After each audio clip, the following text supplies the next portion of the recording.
খ্রিস্টাব্দে উসমান গাজীর নেতৃত্বে আনাতুলে উদ্ভব হওয়া ক্ষুদ্র রাজ্যটি একসময় বৃহৎ উসমানীয় সাম্রাজ্য হিসেবে আত্মপ্রকাশ করে। মধ্যযুগের প্রভাবশালী এই সাম্রাজ্যের শৌর্যবীর্যের অন্তরালে ছিল সামরিক শ্রেষ্ঠত্ব। এই শ্রেষ্ঠত্ব সাম্রাজ্যটিকে সমগ্র এশিয়া, আফ্রিকা এবং ইউরোপে দাবিয়ে বেড়াতে সাহায্য করেছিল।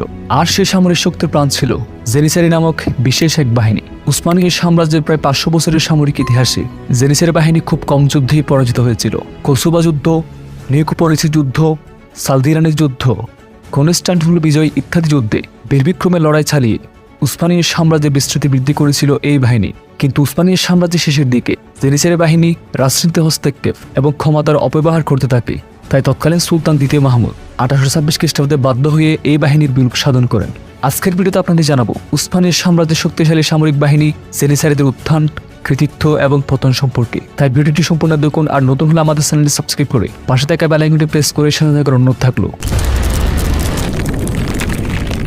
1326 খ্রিস্টাব্দে সিংহাসন আরোহণের পর উসমানীয় দ্বিতীয় সুলতান উরহান সৈন্যবাহিনীকে সুসংগঠিত করার প্রয়োজনীয়তা তীব্রভাবে অনুভব করেছিলেন। কেননা তার পূর্বে উসমানীয় তুর্কিদের কোনো স্থায়ী সেনাবাহিনী ছিল না। তাই সিংহাসন আরোহণের পর তিনি তার এই ইচ্ছাকে বাস্তবে রূপায়িত করার চেষ্টা করেন। সুলতান উরহানের এই সামরিক বাহিনী সংস্কারের পরিকল্পনাকে বাস্তবায়ন করতে তার ভ্রাতা উজির আজম আলাউদ্দিন, সেনাপতি কারাহলিল এবং খায়রুদ্দিন পাশা কাজ করেন। তবে এই ক্ষেত্রে উল্লেখযোগ্য অবদান রাখেন আলাউদ্দিন। তিনি প্রথম উসমানী সাম্রাজ্যে একটি স্থায়ী বাহিনী গঠন করেন।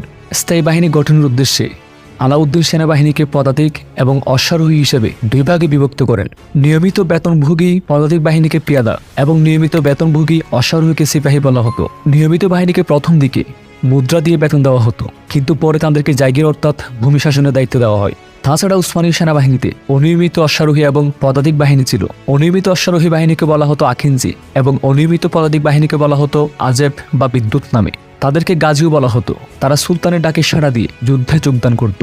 যুদ্ধে নিহত হলো শহীদ এবং বেঁচে ফিরলে গাজী হিসেবে পরিচিতি লাভ করত। অনিয়মিত বাহিনীকে সাধারণত নির্দিষ্ট কোনো বেতন দেওয়া হতো না। তারা ইসলামের প্রথম যুগের নিয়ে গনিমতের মাল অর্থাৎ যুদ্ধে শত্রু পক্ষ থেকে পাওয়া সম্পদ লাভ করত। এই অনিয়মিত বাহিনী ছিল অগ্রবর্তী সেনাদল। তাদেরকে শত্রু সৈন্যের আক্রমণের প্রথম চাপ মোকাবেলা করতে হতো। নিয়মিত ও অনিয়মিত বাহিনী ব্যতীত সুলতান উরহান তার ভ্রাতা আলাউদ্দিন এবং সামরিক বিশেষজ্ঞদের পরামর্শ নিয়ে আরও একটি নতুন সেনাবাহিনী গঠন করেন।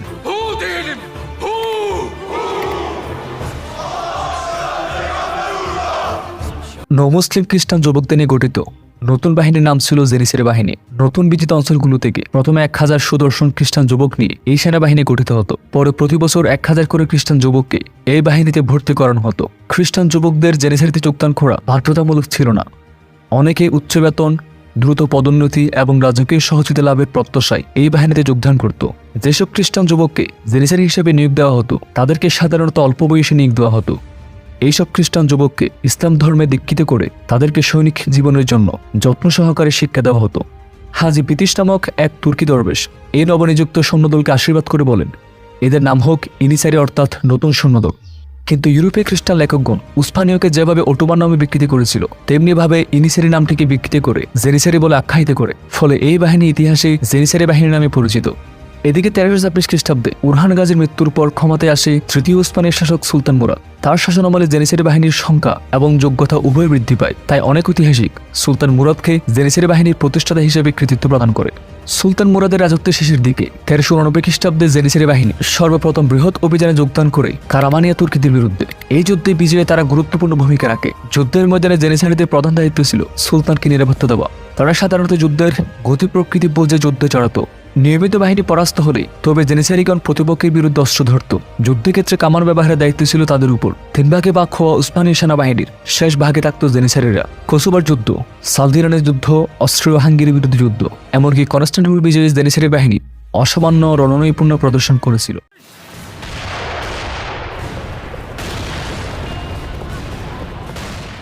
একদা ক্রুসেডের এক যুদ্ধে ইউরোপীয় জোটের কাছে প্রায় হারতে বসেছিল তুর্কি বাহিনী। ইউরোপীয় জোটের নেতৃত্বে ছিলেন হাঙ্গেরির রাজা। ইউরোপীয় সৈন্যরা যখন তুর্কি বাহিনীকে প্রায় বিপর্যস্ত করে দিয়েছিল, ঠিক তখন ওই নজিরবিহীন যুদ্ধশৈলী প্রদর্শন করে জেনিসারি বাহিনী যুদ্ধের মোড় পাল্টিয়ে নতুন পজিশন গ্রহণ করে অল্প সদস্যের এই পদাতিক দল বিশাল ইউরোপীয় বহরের এক এক সৈন্যকে প্রবল হিংস্রতার সাথে হত্যা করে জেনিসারিদের রুদ্রমূর্তি প্রত্যক্ষ করে সেদিন ইউরোপীয় জোট দিক বেদিক পালাতে থাকে। ফলে উসমানের তুর্কিরা সহজে বিজয় লাভ করে।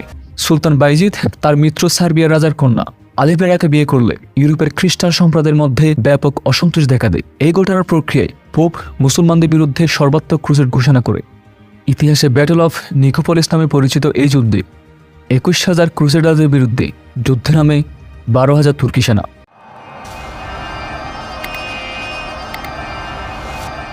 যুদ্ধের শুরুতে ক্রুসেডাররা নিয়ন্ত্রণ নিয়ে নেয়।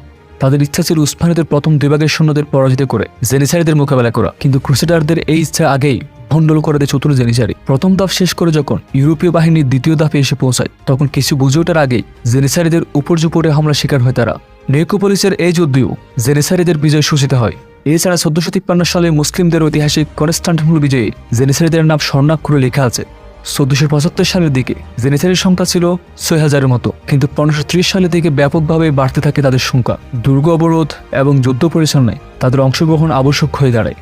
উসমানী সুলতান সেলিমের শাসনামলে পারস্যের সাফাবিদের সাথে সংঘর্ষ, হাবসবুর্গের সাথে সংঘাত এবং পূর্ব পশ্চিমে নানা অভিযানের জন্য জেনিসারি বাহিনী উসমানী শক্তির মেরুদণ্ড হিসেবে প্রমাণিত হয়। তাছাড়া সর্বশ্রেষ্ঠ উসমানী সুলতান সুলেমানের রাজত্বকালে এই বাহিনী এশিয়া, আফ্রিকা এবং ইউরোপের সাম্রাজ্য বিস্তারে গুরুত্বপূর্ণ ভূমিকা পালন করে। তাই উসমানী সুলতানগণ এই বাহিনীর সংখ্যা এবং ক্ষমতা বৃদ্ধির জন্য প্রচেষ্টা চালায়। 1609 খ্রিস্টাব্দে নাগাদ তাদের সংখ্যা গিয়ে দাঁড়ায় 40,000-এ। পরবর্তীতে এই সংখ্যা আর বৃদ্ধি পায়। 1826 খ্রিস্টাব্দে দ্বিতীয় মাহমুদের সময় তাদের সংখ্যা দাঁড়ায় 1,35,000-এ। সামরিক ক্ষেত্রে প্রবল প্ররক্ষমশালী হওয়ার পর জেনিসারি নেতৃবৃন্দ রাজনৈতিক ক্ষেত্রেও প্রভাব খাটাতে থাকে। সৈন্যদের রাজনৈতিক সংশ্লিষ্টতা ধীরে ধীরে বৃদ্ধি পেতে থাকে। একসময় তারা সুলতান নির্বাচনেও হস্তক্ষেপ করা শুরু করে। সুলতান তৃতীয় সেলিম নিজামী জাদিদ নামের নতুন আরেকটি বিশেষায়িত দল গঠন করলে জেনিসারিরা শঙ্কিত হয়ে পড়ে। তাদের নতুন প্রতিদ্বন্দ্বী দলের আবির্ভাবে জেনিসারিতে প্রভাব খর্ব হয়ে যাওয়ার সম্ভাবনা সৃষ্টি হয়, যার ফলে তারা এই বাহিনীর বিরোধিতা করে। তাদের প্রবল বিরোধিতার ফলে উসমানী সুলতান তৃতীয় সেলিম বাধ্য হয়ে নতুন এ দল বিলুপ্ত করে দেন। সুলতান দ্বিতীয় মাহমুদ সেনাবাহিনী সংস্কারের পদক্ষেপ গ্রহণ করলে আরেক দফা বিক্ষোভ করে বসে জেনিসারিরা। সুলতান দ্বিতীয় মাহমুদ এবার কঠোর এক সিদ্ধান্ত গ্রহণ করেন। তার গোলান্দাজ বাহিনীকে জেনিসারিদের ব্যারাক ধ্বংসের আদেশ দেন। 1826 খ্রিস্টাব্দে গোলান্দাজ বাহিনীর আঘাতে জেনিসারিদের ব্যারাক ভস্মীভূত হয়ে যায়। দুর্গে অবস্থান নেওয়া জেনিসারি সৈন্যের সবাইকে দুর্গসহ ধ্বংস করে দেওয়া হয়। অবশিষ্টদের বিচারের আওতায় এনে মৃত্যুদণ্ড প্রদান করা হয়। সুলতান আসকারে মনসুরে মাহমুদ নামে নতুন এক বাহিনী গড়ে তোলেন। এভাবে এক সময়ের অটোমান সাম্রাজ্যের সামরিক মেরুদণ্ড খ্যাত জেনিসারি বাহিনীর নাটকীয়ভাবে ধ্বংস হয়। জবানিকে ঘটে এক সময়ের এশিয়া ও ইউরোপ কাঁপানো শক্তির। জেনিসারি বাহিনীর পতনের ফলে উসমানীয় সাম্রাজ্যের সামরিক ক্ষমতা হ্রাস পেতে শুরু করে। এই সামরিক দুর্বলতায় উসমানীয় সাম্রাজ্যের পতন ডেকে নিয়ে আসে।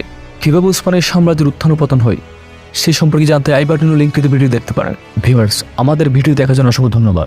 ভিডিওটি সম্পর্কে আপনাদের মতামত এবং পরামর্শ কমেন্টে জানাতে পারেন। দেশ, বিশ্ব এবং ইসলামের ইতিহাস ও ঐতিহ্য সম্পর্কে আরও জানতে আমাদের ওয়েবসাইট historybaংলা.com ভিজিট করুন।